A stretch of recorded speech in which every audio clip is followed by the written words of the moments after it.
Good evening, everyone. We're just going to let a few folks trickle in here, see the numbers going up, and we'll get started in just a second.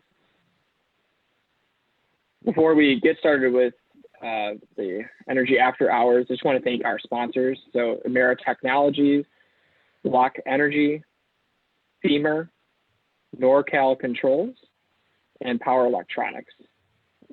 Engineers. Without these sponsors, this session would not be possible to have all of our great guests. And we look forward to having more webinar content and Energy After Hours. You can visit all of our upcoming programming on events.solar, and I'll share a link in the chat later on during the session as well. Throughout the session, we're going to try to make it as interactive as possible. So that means we'll be answering live Q&A. You'll see that in the Zoom web bar here. You can select Q&A and ask your questions, and we'll answer those later on. And also through the chat, we'll be monitoring the chat throughout the evening as well. Towards the end of the session today, we'll also try to bring in some people live. So that doesn't mean your video, but we'll bring you in and you'll be able to share your question and actually engage with Gary, Brian, and Catherine. So without further ado, Brian, I'll hand it over to you. Hey, thanks, Greg. Hey, I hope everybody's doing all right tonight, under the circumstances with everything that's going on in our country and around the world. This coronavirus thing really took us by surprise, right? But we were just chatting. Should it have?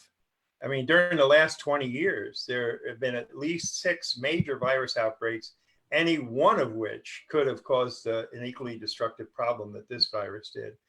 And there are a few things in this world that are truly unpredictable. I mean, really, unfortunately, this pandemic was not one of the unpredictable. It was quite predictable, almost, you would say, inevitable.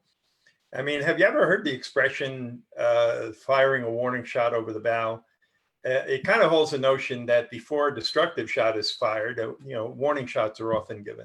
Or maybe if you're from coal country, where I lived for a time, you've heard the expression, watch for the canary in the coal mine. It's kind of a metaphor that originated when miners used to take canaries into the mines to detect methane or carbon monoxide before it got strong enough to hurt them and become hazardous. Well, the question we have tonight, and we have some really good guests to discuss this with you, and I hope you join in with your comments and questions, is how many shots over the bow or canaries must die for us to understand how that dangerous, destructive, and yet deadly system failures that lie squarely in the path of the electric grid system are potentials that could have a similar effect to the one we're currently suffering through. I mean, we had Katrina, Gloria, Sandy. The one I remember, I kind of use as my model, the Northeast Power blackout of 2003. Were all canaries or shots over the bow. The 2003 power outage, the one that I remember the most because I was in New York at the time, plunged about 50 million people into absolute darkness from Detroit to New York and as far north as Toronto and Ottawa. And its contagion took all of 3 minutes to infect nearly a third of the country. It killed dozens of people and caused billions of dollars of damage. I think it was estimated around 10 billion. And the bug in this case was a single tree falling on a single power line in a quiet suburb outside of Cleveland, Ohio. And so why do I remember this, and why is it so significant to me, being in the power business, if you will? It's because quietly or not so quietly, it shows us how vulnerable our power grid is. And it used to be that way with our information system too. They were strung together like a series of Christmas tree lights. And if one little problem happened, the whole string could go out. Well, that was until the internet came along, and that changed everything. But what is it about the internet that made the difference? Why didn't we have the massive crisis and shutdown at the turn of the century when they forecasted a Y2K and all calendar changes and things that were going to happen? It was going to bring the entire internet down and our whole communication system with it. And the answer is in 2 things, I think. And those are the 2 things we're going to discuss, among others, but the 2 primary things we'll discuss tonight. And each of those 2 things, we have an expert on the panel here that has one of those 2 pieces of the puzzle. And they're going to hopefully combine together tonight and talk about how they relate to each other. But those 2 things are the internet had storage. So even if you lost something or couldn't have, didn't have enough room for your information or a place to put it, there was storage throughout the internet that you could use and then borrow back from, or store your information in one place, create it in one place, store it in another, bring it back, et cetera, and share it around. So that was one critical piece. That meant that even if something went wrong, you always had a recovery and you had a backup, so to speak, in that storage. The second difference is that the internet has a different fundamental topology. It is a mesh network. It's not a few thousand power plants that are strung like Christmas tree lights to our homes. It's a mesh of millions of devices with the ability to create information, use information, and store information. So it's that metaphor that I'd like to throw at our guests tonight. And now I'd like to take the opportunity to introduce those guests. First, our expert from California, and I hope it's nice and warm and sunny in California. It's in the late afternoon there. Is Catherine von Burg from Simpliphi. And if you know Simpliphi, they're one of the premier storage companies. I think they service the world because I think you're selling product in probably 30 or 40 different countries around the world. And they are involved in the storage and all the accessories that go along with that in order to engage both renewable and traditional kinds of energy generation capabilities. So Catherine is with us tonight, and she is hopefully going to support me on the metaphor of storage being so critical in this new paradigm for the grid system. The other expert we have is Gary Oppedahl. Now, Gary is an Intel guy. Started with computers and networking, and where I started, we shared a lot of common ground there, and how the internet was built and the theories behind it. And Gary is now engaged with a company called Emera Technologies, which is actually a non-regulated portion of the regulated utility called Emera, that has facilities all up and down the East Coast and as far down into the South as the Caribbean. And they have a notion of connecting up not only the current grid and some of the distributed energy resources that are being deployed around, but a whole new paradigm of interconnection of microgrids at different layers. And how they do that is very interesting. So the two of you, I hope, Gary, you can carry the metaphor of the mesh network, and Catherine, I hope you carry the metaphor of the of storage. And we'll start with you, Catherine, because actually storage not only was a catalyst that helped really make the internet go in the early days, it was a great facilitator, but actually it is poised, or maybe even started to be the same kind of meaningful facilitation of the electric grid that we need. So would you like to tell us about what is going on with storage and how it plays into the metaphor? Sure. So yeah, Simpliphi Power designs and manufactures energy storage systems.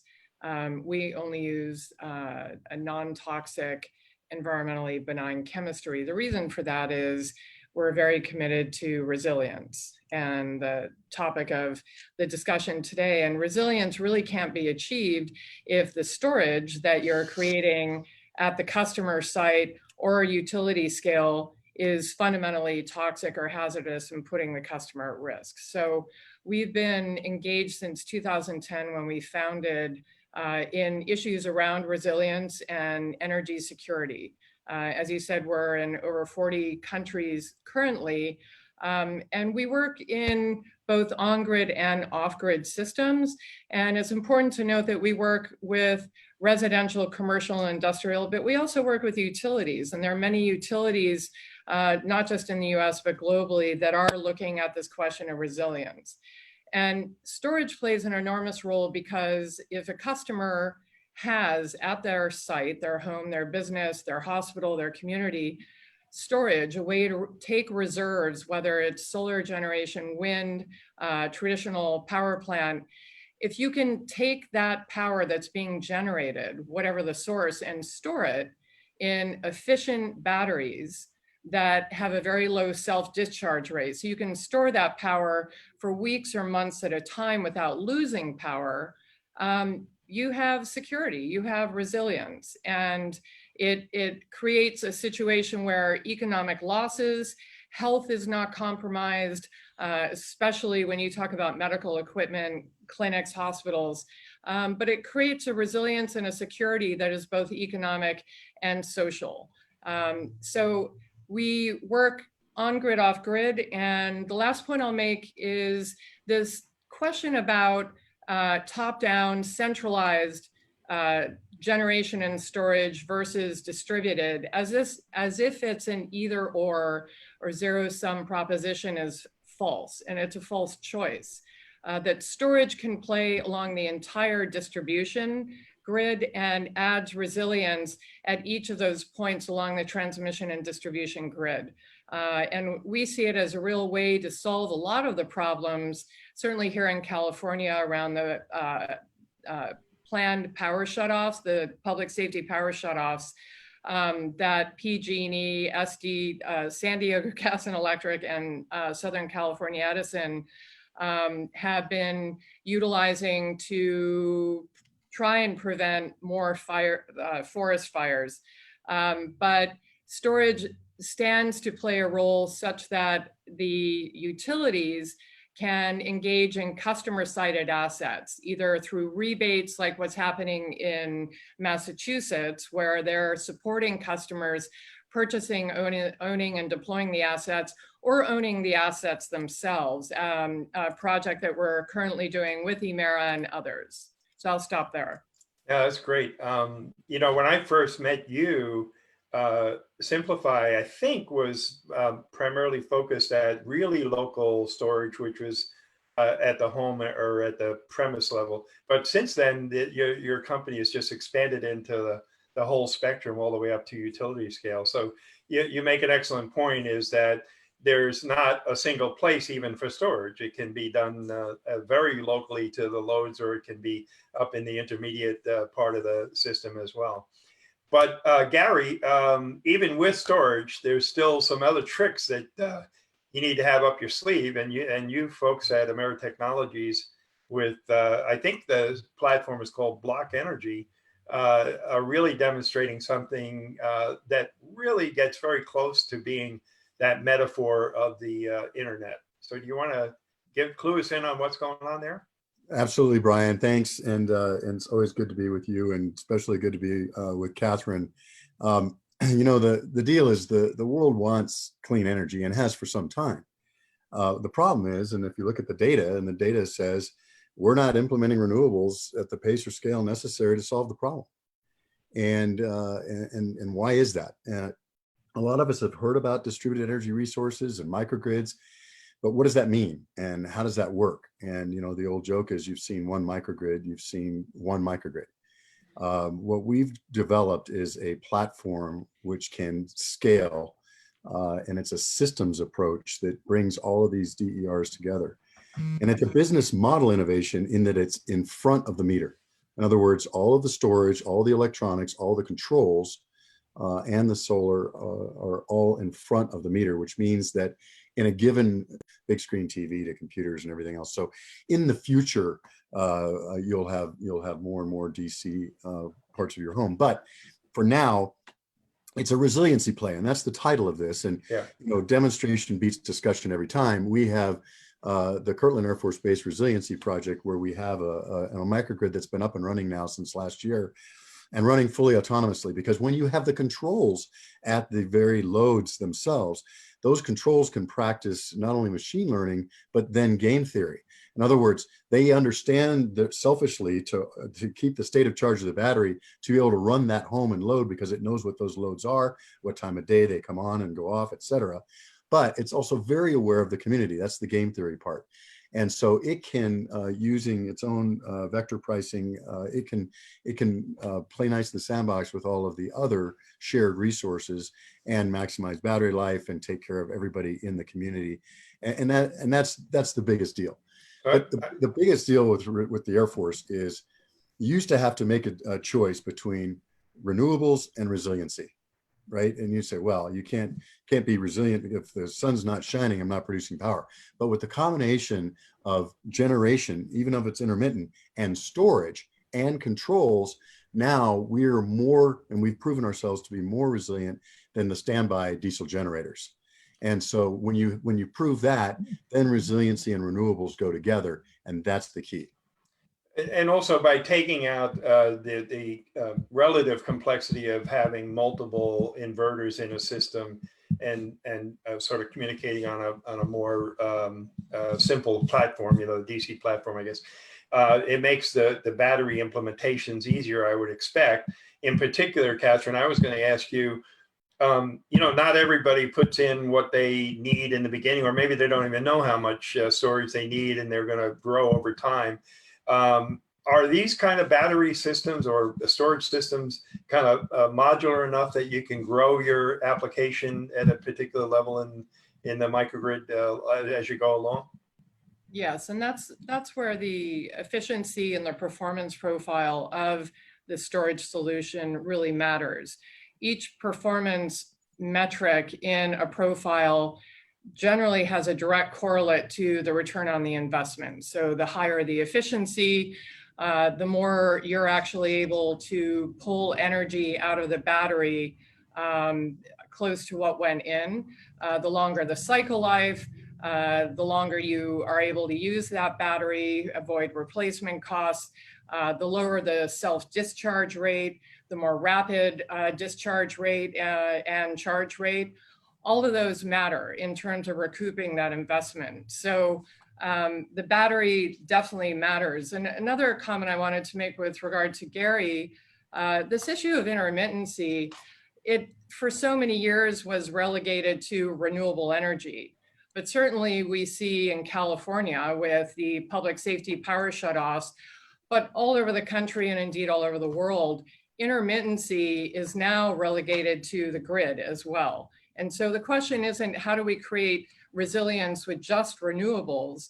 It's about diversifying portfolios, utilizing existing assets, these legacy assets known as the grid, and optimizing them, and optimizing and eliminating intermittency, which does include the grid these days as well as renewables. What we're seeing with regard to the comments around DC versus AC, we're seeing throughout Africa and other very rural areas that DC microgrids are being built with DC refrigeration and other types of equipment utilized in clinics and hospitals and even homes. And that also increases the efficiency of a microgrid and power in, power out for use. So the AC versus DC, I think that it's going to be interesting to see how that plays out in microgrids in the US, because more and more equipment is being manufactured that can leverage the DC loads.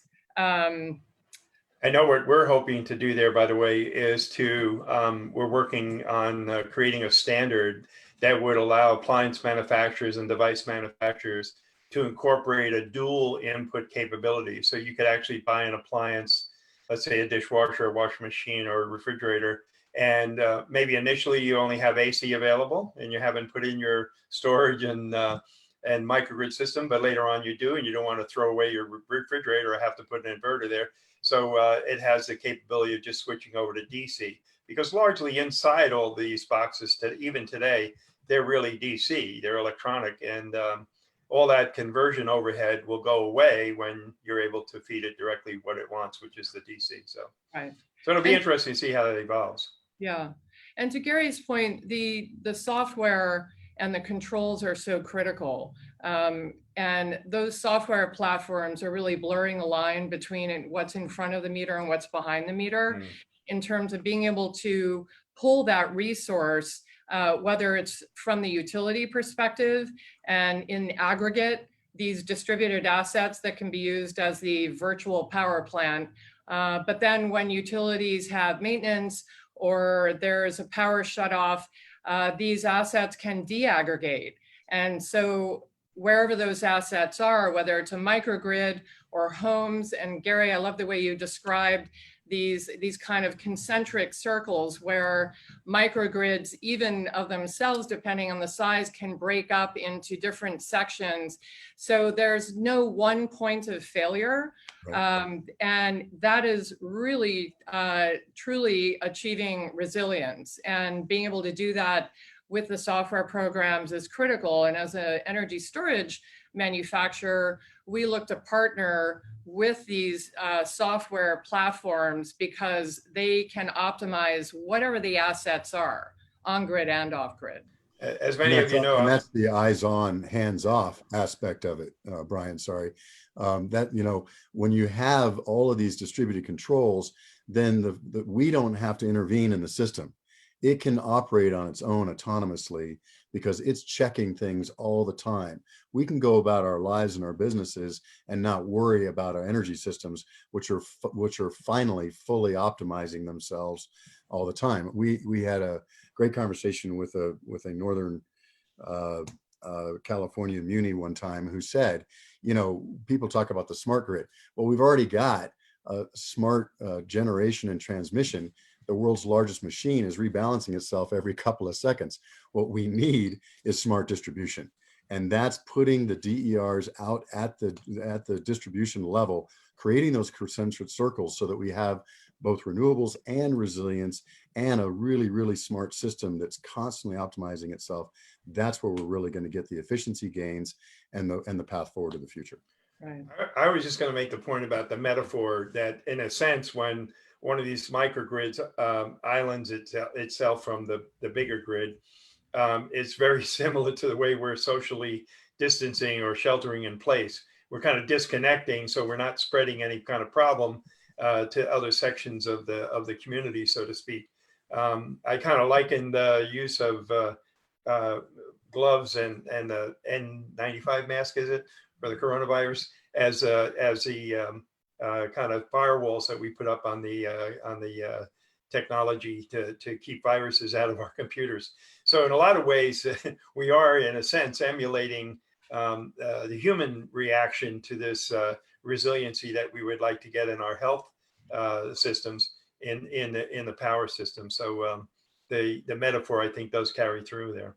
Well, I think with resilience, you really have to think about urgent versus important. And that was made popular in the 80s. Stephen Covey used to say, don't take your eye off the important for the urgent, right? Mm-hmm. You're talking to your child, the phone rings, don't answer the phone.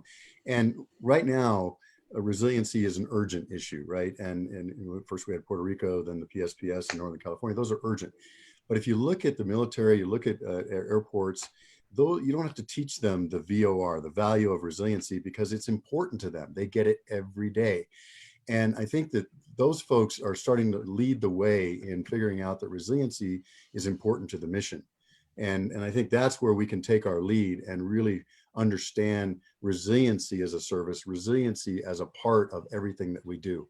Hopefully in the future, new homes, new communities. Okay, what's your parks plan? What's your sewer plan? What's your streets plan? What's your resiliency plan? And I think that time is come upon us now.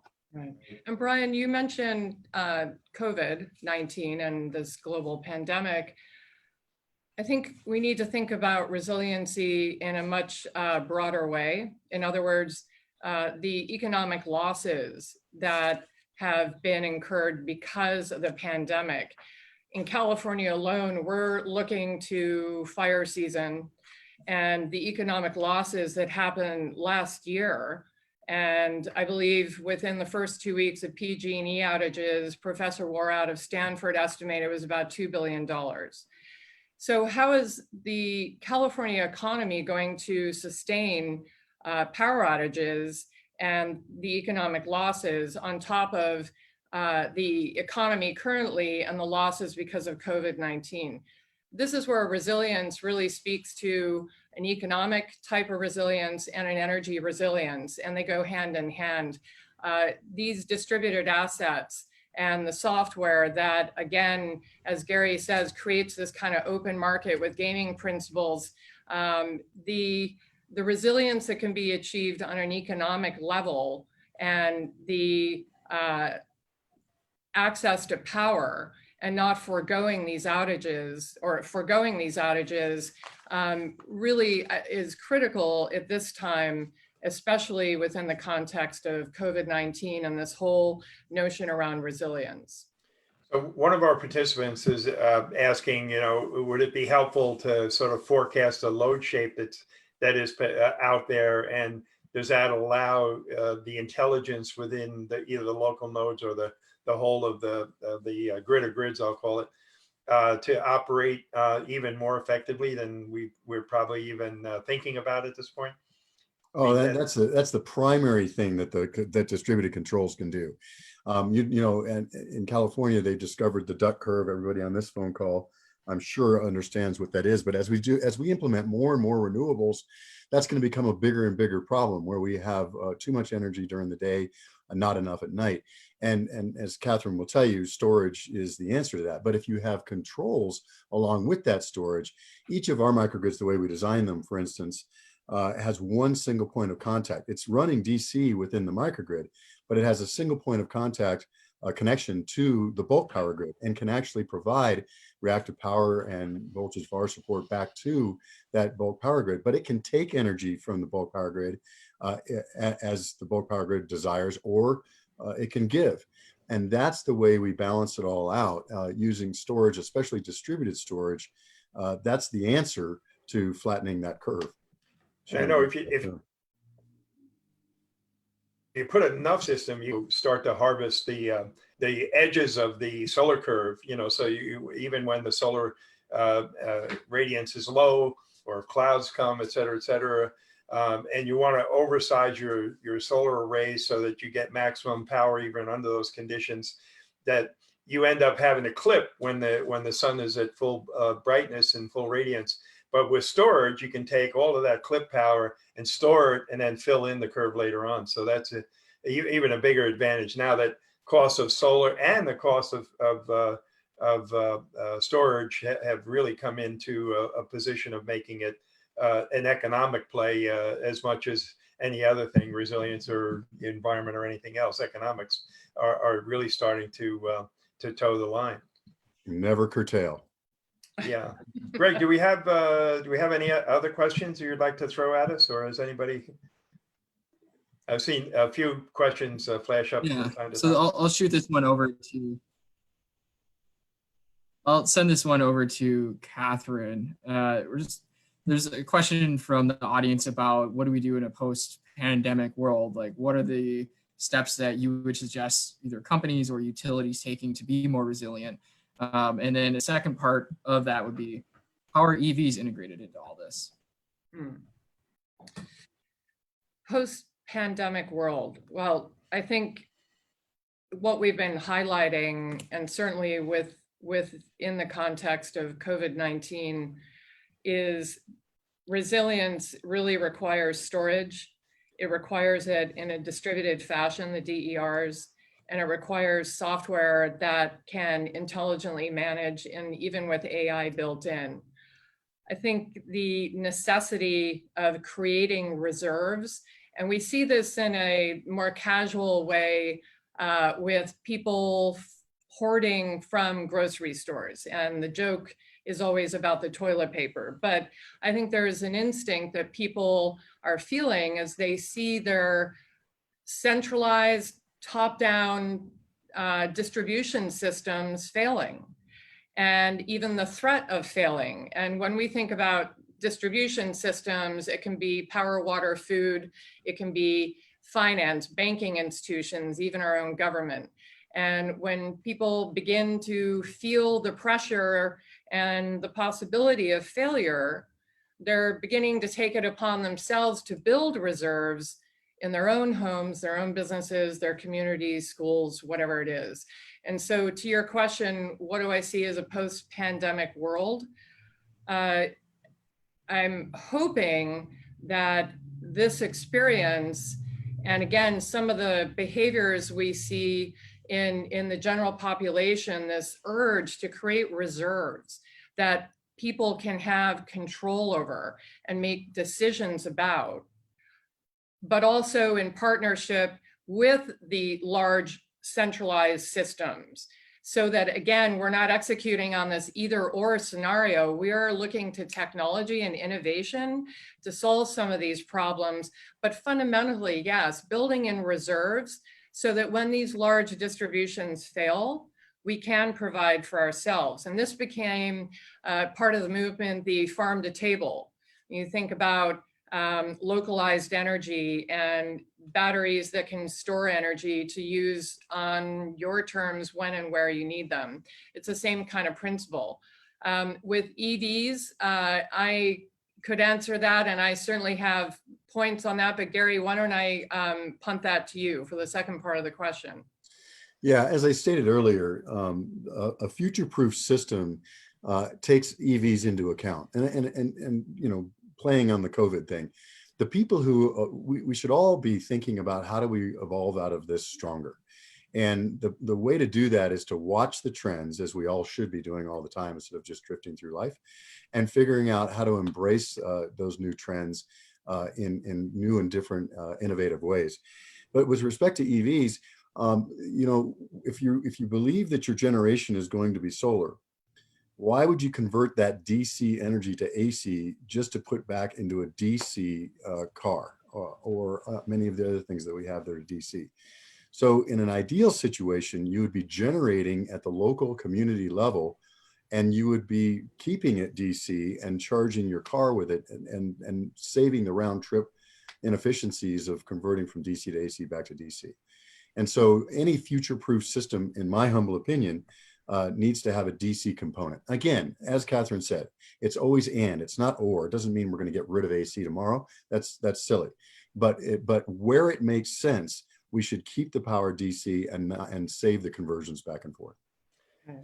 So the other post-pandemic thing that I think is potential is to look at the accelerated build out of what we would call a resilient power system grid, or grid of grids, as I like to call it, and take any money incentives, or even just a small fraction of what normally goes in to subsidize some of the more traditional energy sources, in fossil fuels and so on, and aim that at this resiliency target. It would create jobs in the short term, much like the the Rural Electrification Act of 1935 under the Roosevelt administration. It would definitely create jobs, because it's like we already have as I like to say, we already have the blueprints in the wood. We just need the workers to get out there and put this stuff in place. This is not new technology. We're not waiting for discoveries. We're not waiting for a vaccine. We know what to do with this, so it's a matter of implementing it, and it could be a major jobs initiative. So I would say one of the things, and a couple of people flashed questions about the government's role in all this. I think there's a couple, and Gary hinted at it, and so did Catherine. But certainly having local, regional, municipal, state, and even the federal government have requirements for resiliency plans, just the same way we have environmental impact statements and things like that when you do construction. There's no reason now why any new construction should not be built with resiliency as one of its cornerstones in terms of how the power should be managed, whether it's a residential development or a new building or a military base. It should all be premised on this fundamental need that you have for a resilient energy system, which, after all, by the way, powers the whole communication system, the water system, and everything else. So it's so fundamental. It's hard to understand why we don't have mandates in resiliency. And I think in the short term, we could tie some of that to jobs creation and make it mandated that local labor and local resources be used to the greatest extent possible. So that's another way to look at this sort of post COVID period, is to take this, what started out to be a disaster, and turn it around to be a real opportunity for advancement in this whole area. Well, from a government standpoint, let me tell you about the military. And I mentioned it earlier because you don't have to teach them the value of resilience. It's not urgent to them. It's important to their mission every single day. And I love learning from my customers. The Office of Energy Assurance, the Air Force, defines resiliency as the 5 R's. And the 5 R's are robustness, redundancy, and resourcefulness before an event, and then after the event, response and recovery. And I really like that definition, because what it says is you have a situation normal that you operate in, that, and then you can play with optimizations, et cetera. But then you have a situation where there's an event, and that's when you go into a different mode. And if you do that, then you can really be smart about what you do, especially if you've got controls, as Catherine and I have been saying, distributed at every single load. You could have controls at those loads, and in a post-event situation, even in limited energy situations, you could make sure that the heaters stay on all night in a given community versus the dryers and dishwashers, et cetera. And again, this is a little futuristic, but you can't do that now with no controls there at all in the system. In the future, you could do that if you follow a path that says we're concentrated on resiliency, we're concentrated on clean energy, and we're going to do it in the right way, in an intentional way. And again, if you do it in front of the meter, then everybody can share that energy in the community, and the local utility operator can own it all and manage it all. Right now, they can't own it because this person's got this system in their house behind the meter, this person's got this system behind the house behind the meter. None of it can be shared, none of it can operate together. And interoperability has got to be a bellwether for the future. Right. The other thing I would like to bring out, and because I saw a couple of questions flash by about some people saying that a lot of people say it's a sort of a fairy tale that electric vehicles are going to help the grid and all this kind of stuff. But I'd like to point out a couple of things. One is that an electric vehicle, maybe you wouldn't necessarily volunteer to plug your electric vehicle in to help somebody, across the country or something. But surely, because I remember during Gloria when the power went out for 14 days where I lived, that we charged our cell phones by going out and plugging them into the car and running the car out in the driveway, So it's a matter of priorities. And I think an electric vehicle, if it's privately owned, may well, in fact, be an additional source of backup and capability, whether it's battery or what have you, at the local level. But there's also the trend in electric vehicles and transportation that there's going to be fleet charging and fleet electric vehicles and municipal fleets and so on. And those fleets are pretty substantial. We're talking about maybe 25% of all electricity eventually, if we go all electric in transportation, will actually be using 25% of all electricity. Well, that's a heck of a lot of storage and capability that's in those vehicles. And surely many of them are going to be available from time to time to support the grid. Not to mention the fact that I just saw articles today about, renewed demonstrations of some pretty slick looking electric jet airplanes as well. So I think we're going to see electricity sort of like solar and maybe even like batteries. People thought that batteries couldn't, handle that much power and this, that, and the other thing, and they've proven wrong. And same thing with solar. And I think we're going to see the same thing with electric vehicles and what role they might play in this whole kind of grid of grids concept. And Brian, I would just add to that, we're already seeing innovations in car batteries effectively becoming backup to homes. And in Europe, there are already demonstration projects, but a bidirectional inverter. And really, as a company, we built our first products on mobile portable energy storage resources for very remote applications. And so if you think about a car, it's just another type of mobile portable, perhaps not portable, but mobile power source. And if you think about backup power for homes and this whole idea of take your power with you, take it where and when you need it, car batteries can very likely become a backup battery for a home or a whole network. And what Gary is talking about on bases, both domestically and abroad, where fleets become the backup batteries and then can be deaggregated and sent off on different missions. This is already happening, and cars can become a very critical element of resilience for everybody from homeowners to businesses, hospitals, clinics, with the same kind of principle as a microgrid, except it's mobile. One other comment I wanted to make, going back to this question someone asked about government and the role of recovery and the post-pandemic world. If we look at where the fastest job creation, what sector that was happening in the US, it was in renewable energy. Sure. And so prior to COVID-19, renewables were creating one of the fastest growing job sectors.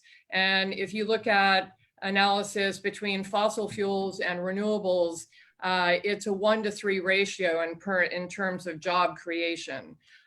When we look at where renewables can play a significant role in economic recovery, it's through job creation, but also around this issue of resilience. And if you think about much of the weather-induced power outages and why we think about resilience all over the world, it's climate change. And certainly in California, the high fire threat of wind, severe wind, drought, and heat. Those are all factors that have caused wildfires. Now, much is made about utility infrastructure causing wildfires, but in Governor Newsom's report, he highlights that over the past 4 years, this report was written in 2019, over the past 4 years, 2,000 fires were started by utility infrastructure. But over the last 2 years, 16,000 fires were started in California that had nothing to do with utility infrastructure. So when we think about the real threat to resilience, to our economy, to access to power, to goods and services and the internet, everything that relies on access to power, we need to really address the fundamental issue, and that is climate change, the greenhouse gas emissions, and renewables offer a solution there too, in addition to resilience and job creation, economic growth.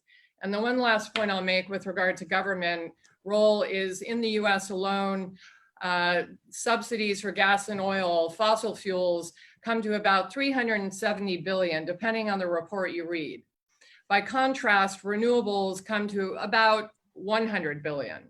So that's a difference of about 270 billion. When you look at the data behind job creation and the additional problems in the economy and around resilience and access to power that renewables plus storage can make, there's a very strong economic argument for renewables plus storage distributed. And if you don't want to get into rhetorical debates around climate change and whether it's real or not, then just look at the economic indicators. Yeah. That's where the answer is. And I like to tell people on that kind of bipartisan political view that if two people wanted to go to the beach and one wants to go to exercise and swim and stay healthy, and the other one wants to lay on the beach and sip Mai Tais, there's no reason why they can't share the same cab or Uber to get there. Hopefully that spirit will prevail as we go forward, because the many reasons for resiliency to move forward in the electrical system really have so many footings in all political views. So, Greg, I know we're getting on with time here. We'll do one last question, and I'll start with Gary, then go to Catherine and Brian. We'll have you wrap it up. So, one word of advice you would give for someone, at either a company or someone who might be working at a utility. What can they do to make sure that as a nation we are becoming more resilient? What would you suggest? So I think, first of all, we have to become aware of resilience as something that we want to think about, right? And unfortunately, outside of crises, pandemics, et cetera, we rarely think about it. If you're not thinking about it, then it's never going to happen until the next crisis. And I think we've got to, if one thing comes out of this, I hope it is that we start being more intentional about being proactive versus reactive as we see trends going down the road. And as Brian likes to say, it's easy to predict the future if you keep a keen eye on the inevitable. And we need to see what's going on inevitable and start moving towards that. And it doesn't have to be drastic. It doesn't have to be, scrap your old system and replace it with a new. It needs to be incremental. So I would say look at incremental changes that are intentional towards leading you where you know you need to go. And then toward that end, if you're in energy, I think you have to look at microgrids and grid edge. That's the only place innovation is going to occur anyway. And look at what can happen today. You can put proven components together in a new way right now and not add risk to what you're trying to do, and yet get to the goals where you know you need to go. I think the time of putting your head in the sand and saying, yeah, I hope this doesn't happen on my tenure or the next 5 years of my career. I need to move toward that direction incrementally in an and not an or situation, and start today. Catherine? I agree with everything that Gary just said. I do not think people realize that these solutions, the technology is out there currently. It's why our company is deploying systems all over the world, including COVID-19 pop-up clinics from Texas to Sierra Leone and other parts of the world. It is possible to create resilience right now. And people understand this when they think about water or food, how you build reserves. It's the same issue with power. And with highly efficient, high performance batteries, you can optimize the return on your investment and have those batteries for years and years, multiple power outages. In addition to building resilience when it comes to storage, it also helps homeowners, businesses save money because of time of use, shaving off peaks, et cetera, that also become important. And when you think about economic resilience. So I think everything that Gary and I've tried to talk about with Brian today around resilience, it really comes down to saving money and saving lives, and the technology and the innovation is happening currently. There really is no need to wait. Great. Greg, could I just interject one last thought, is that one of the roles that we have and we share with Greg's organization is that there are many events during the year. This year, obviously, we've switched to sort of a digital twin of what normally is done at local conferences and trade shows. But we do have a big national trade show coming up in September. And hopefully you're going to see all the things that Catherine and Gary talked about and more. There, we normally will stand up a real microgrid that's got storage included in it, a lot of different power sources. There'll be some really cool informational tours involved. And so I hope that you get an opportunity. I think the registration is now open, so you can go to the Solar Energy Trade Show site there that Greg put up. And hopefully sent out to you to engage in that. We also have a series of webinars going on at 2 o'clock on Tuesdays, just about every other Tuesday, but I think the next one is actually the 19th, a week from today at 2 p.m. Eastern. It will literally focus on the resiliency question at the level of the Department of Homeland Security, the National Guard, and the U.S. military. So we're going to focus a little bit on some of the things that Gary alluded to in terms of the readiness of those organizations. As it was motivated, our thoughts about that were motivated by the fact that the role that almost and in part that the National Guard and the military played in setting up hospitals and other things. And if it came to it, I'm sure they would have engaged or had to be engaged in providing power and other things if that came under threat as well. So please, if you haven't had the opportunity, check in and register for those webinars. They'll be, like I said, about every other Tuesday, but I know the next one's on the 19th. So you can check on that. And please visit our sponsors and also the Emera Block Energy site. You can go on the web and Google that, or the Simpliphi Power site. There's lots of information. It's where I learn a lot about Catherine's organization and Gary's organization and their products and services. And I think you will too, and you'll enjoy the material that's there. So thank you very much, everybody. And Greg, I think that's it from us. Yeah, again, I'd reiterate thanks to our sponsors who make this happen. So Emera Technologies, Black Energy, Themer, NorCal Controls, and Power Engineers. And we'll continue this on throughout the summer, and hopefully you can join us for another one. Thank you. Thank you so much. Thank you. Bye-bye. Thanks, everybody.